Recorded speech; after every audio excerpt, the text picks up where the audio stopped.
Today we'll do a crazy talk about a nail correction tool that I made from paper clips. I have always had a problem with my thumbnail. You can still see there's this line here. So this was almost like a rooftop. The nail goes up and it sharply comes down. So when I file my nails, in order to get to the sharp point, this edge here becomes very, very thin. And whenever you play on the string, maybe I'll show you this way. When I play on the string, this edge here gets wear out very quickly, like in a matter of minutes. So it becomes rough, and then I have to sand it again, and then you repeat the process a couple times, and your nail gets really short real quick. So I was really not happy with that situation. Now there are many guitarists use different methods. They use fake nails. Some are permanent, some are removable, and you've also probably seen people like David Russell. They put the ping pong ball. I think Jason View does that too. You put the ping pong balls on the bottom. So when the nails are short, it's not as bad, but you need the nail to be a little bit long, and that problem was really, really problematic. Then I was thinking, okay, what can I do to fix that? The very first thing I actually did was I made a gadget, try to push it down on the top here. So after my hands got wet and the nails are a little softer, and I try to push this part down. That was actually made by a paper clip as well. It's a shape of a ring that goes on the thumb, and with one point, and that forces this area down. But you can only get to one point. I was hoping that if I fix it over here, and then as a new nail grows out, then that would fix my problem. But that plan failed miserably. I don't even have that tool to show you. And then I said, okay, maybe I'll try to fix just either the tip, because I don't really care what happens here. As long as the tip gives me a reasonably smooth curvature, then that will allow me to shape the nail and file the nail without have one portion of it become a very, very thin. So what I did was, I think this was back in 2006. We moved into our house that was built by the builder. And then instead of using copper pipe, they switched to PEX piping for water pipes, and I had to install a water softener. So I bought a whole bunch of PEX piping, and the leftover material. This is a PEX pipe that I cut into one section, right? And then I cut in half, and then I drilled 2 holes on the top piece of the PEX pipe, and then just tapped a little bit on the bottom, and then screw 2 screws in here. The idea was I actually made a whole bunch of them. It looks really weird. So the idea was, I push my thumbnail into this gap. So that was a good solution at that time. It helped me to keep a good curvature at the front. But the problem with this is, obviously it's way too big. And it's hard to It's hard to do anything with this thing on there. So then I did came up with another solution. Is that you use a paper clip. You straighten up the paper clip so you have a metal wire to work with. The end result would be something like this, where it is a tool that can go on your nail without have a big thing on your nail. And that worked really well. I made one for IMA each. The reason I did that was I also had issue with, well, started with the A finger. I have a good curvature now because I have been using this tool for years. It used to be like this. If I were just to push it down a little bit to show you, this used to be really curving like that. Now that wasn't as big of a deal as the thumb, because with that curvature, I was still be able to shape the nail and play the guitar. I was wishing that it could be a flatter, nicer curvature. This one here, the two ends come down quite sharp, almost like a staple. This one was less of the issue, but I figure if I'm gonna make these tools anyways, I might as well just make one for each finger. I also did one for the baby finger, for the C or CH. But I end up not doing that anymore because this one here, as you can see, this portion also curves in really, really sharply. But that actually works because what I did was I made a reverse ramp. So instead of ramp this way, I made the ramp that way. And it works well. Not only I can do strumming or play harmonics with it, I can also use this to plug a string if I wish to. I actually do practice with this baby finger just to help with the finger independence with the A finger. You probably, it won't be focused right now, but you just need to hear the sound. So I can play harmonics.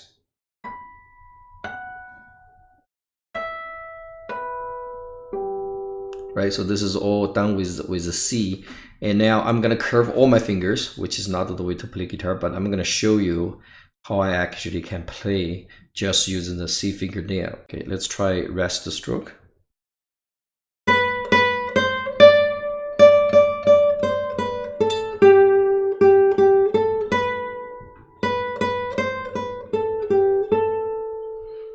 Okay, and now I'm going to do free stroke.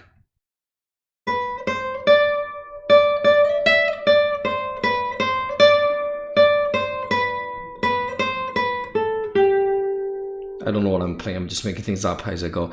But you can hear the sound with this reverse ramp, still works quite well. Here on the screen, I have a picture from 2008. So that's probably is at the time where I started to document my nail shape and things like that. So unfortunately, I don't have a original one where the nail goes up and down like that here with the ridge.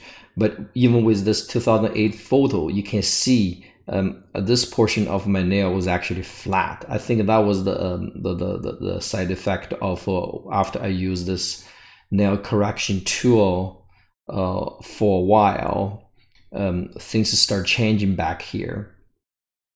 Now, even today, this is after how many years now, right? Since then, you can still see periodically. In this case, I still have this area here. So this was back here, almost like the 2008 photo, just less severe. That this was flat, and periodically I'll get an area here that's a little flat, and then when it comes out, it'll become like this. So this would be the problematic area. this area could be problematic, because imagine when it gets to the tip where you need to use that for playing guitar and one part dips down. And when this part dips down and you file your nails flat on the bottom, and this part that dips down becomes very thin and sharp, and it's like a knife edge and wears out really quickly. So whereas this tool really helps, because even though it's flat here, but when it gets out here, I have this tool to correct it anyway, so it gets this nice curve. Now, I was planning to make one to show you, but then I remember in 2010, I shared this story with my friends on Guitar China classical guitar forum. When I went back to China for visit, and a friend of mine saw what I did, and he said, okay, you've got to share this story. Back then I didn't make a video, I took photos, and the photos demonstrate how the tool is made quite clearly. So here I'm going to show these photos from 2010. The first one here shows you the tools that you can use. Actually, I still have that. Basically, paperclip, right? And a pair of pliers. In this case, is just it's on a Swiss Army knife that worked out quite well for me. And you need a file. Ideally, you should use a metal file that is for metal work, because back then I used my nail file, not this one, but a nail file that looks like this. And what happens is you wanted to use a file to when you bend or break the wire, you want to file off the sharp edges, but the metal is pretty hard on the nail file. So if you only have one nail file, don't do that. It will wear out your nail file pretty quickly.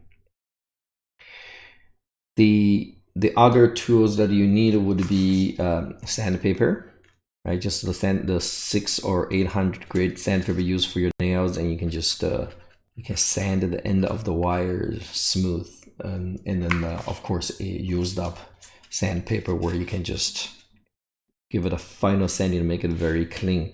Otherwise, imagine you have sharp corners here, it'll scratch your nails, right? You don't want that. To cut the wires, you could use a wire cutter, but in my case, I just simply, because this wire is quite soft, so I clamp it and I just bend it over back and forth and just break them off. Okay, not as clean of a cut, but then I file and sand them up. So the first picture here you're gonna see now after the tools is a paper clip. Pretty straightforward. You open up the paper clip and you use your tool to help to straighten it out. And once it's straightened up, you take the file, whichever file you choose to use. You file the one end, the end that's exposed, and then you use sandpaper, get it clean. And then you start bending. The whole idea is to create the curvature that you want on the wire. And then of course you needed to bend over the end so that it'll stay on your nails, right? If you're not quite sure, you can see on the picture, you can put that unfinished product on your nail to test, to see how well it fits. And then you measure you eyeball the length of where you needed to cut, and you cut it off. And once you cut it off, you can also send the sandpaper on the inside. After you bend over the end, you send the sandpaper on the inside to clean it up. The pictures that you see on the screen, those were the ones that I made quite flat. Like nowadays, they are actually quite curved, almost exactly the curvature that I want. But back then, because my nails were, the shape was like that, so I used the flatter curvature to overcorrect. And I think sometimes that even made my fingers hurt because they were so flat. So to use this tool, you gotta be careful, okay? Don't do what I did. Gradually expand the curvature. You can make more tools if you needed to. Maybe start with really curved ones and slowly open it up if you needed more. If you needed the nails to be flatter or the diameter of the curvature to be bigger. So currently, what I have is, I'll show you what I've got here. I sometimes lose them, so once in a while I have to make new ones. So this is one that I currently use for the A finger. So right now you can see the shape isn't. I try to let the nail go back to the original shape. So for a few days I haven't used these tools, but it's not going back. I think if I leave the line enough, they probably would, but that's gonna be a long time. So I'm just gonna show you as it is. So I put so this is the one that I made for the A finger. You can see how it flattens out, right? And when I take it off, usually it gives me a nice gentle curve like this. The best way to do this is to put it on after you shower or wash dishes or swimming, or when your nails are soft, and so you put it on, and you don't want to put it on too far inside, because then what happens is it'll make a little indent inside here. So put it right on the edge of the nail, just enough so that it doesn't fall off on your nail. Okay, so that's for the A finger. And then of course I have one for the M, for the middle finger. Like I said, I don't do the baby finger, the C finger anymore, because of the reverse ramp. So this one is the M, and then I have one for the I, for the index finger. To show you that. So if this doesn't scare you, here is the one that's bigger. That's is made for the thumb, for P. Now you notice that I have a little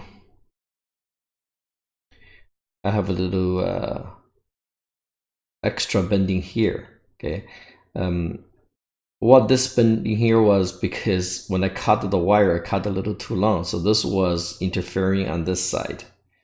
So I simply bend this end back to clear, so that it does not interfere on the side here. But what this does also helps is because this nail is pretty tough. Like I have thick and hard nails, so this one actually helps this to stay on there. You don't need it. I've made many before that did not have that curve, and it worked fine too. It's just I lost them, and when I lose them, I have to make a new one. So this is how it looks like on my fingers. Often people will go, "What is matter with you?" Wow, that's a long story. Let's not go there. Too many things. I've learned to type on my keyboard with these things on. So a lot of times I will work around with these things on my fingers.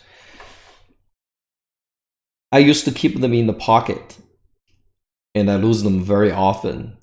So then what I did was I found that the SD card holder, the plastic SD card holder, works quite well. So once you're done, so for example, if I gotta go wash dishes or take a shower and things like that, of course I'm gonna take it off. So I put them in here. Now this used to be a very nice holder. It clicks on and it stays. And then what happened? Because I used it for so long, the hinge, the plastic hinge, obviously it does not last, because this thing is not made for you to keep on open and close. So this part broke on me, and I put tape on there to hold it together. And eventually the locking clips here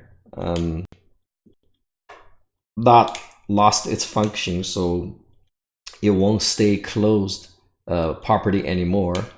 And then I have to put an elastic band on there like this. So this is my current setup. I needed to find another holder for it. The SD cards you buy now, they don't come with nice holders like this anymore, right? They just come with a piece of cardboard with a thin sheet of plastic hold of the SD card. So I have to find another thing. But so far, this has been working. I'm just gonna leave that at that. So anyhow, so this is the story of how I made the tools. Make sure that if you are going to attempt this solution, be aware that you're taking this on at your own risk, because everybody's nails are different. I don't know if this is gonna hurt your nails like I had like it did to mine. It hurt my nails because I made the curvature too flat at the beginning, so I was too eager to fix the curves, and then the side of my fingers was actually hurting sometimes. So my suggestion to you is make the curvature closer to the way you have it, and then slowly expand it until you get to a point where you're happy with. So I've been using this solution for years now, so that even like yesterday we were in a lake and came home, shower and all that stuff. I was hoping the nail would actually go back to how it was before, so that I can show you the original issues I had, but it wouldn't. So if you use this for a while, it does help, in my case anyways. So I thought to share with you. This is not something you have to do, it's just something I did, and I hope you find it's interesting or helpful. Anyhow, I'll see you next time.